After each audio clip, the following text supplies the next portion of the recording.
All right, we're unpacking Standard 7E, which talks about demonstrating knowledge of how laws are enacted and enforced. Basically, someone thinks of an idea that could possibly be a potential law. The law is then communicated to a congressman, and the law begins as a bill. Details of the proposed law is drafted and it's shared with both sides of the houses of Congress, and they vote on it. They may add to it, they may take from it. It's then passed on to the president to either sign or veto. If he signs it, it becomes law, and he enforces it. If he vetoes it, it goes back to Congress for revisions, and then the process repeats itself.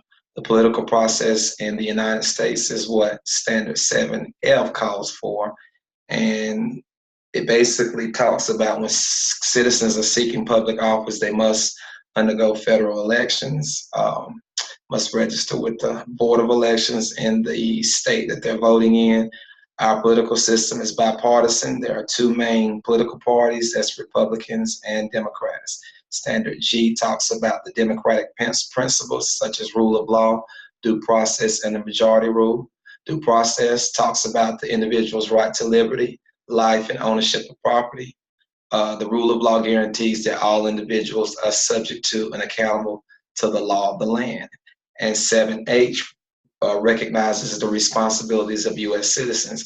As citizens, we are required to pay taxes. That's what funds any kind of public assistance programs such as education, welfare.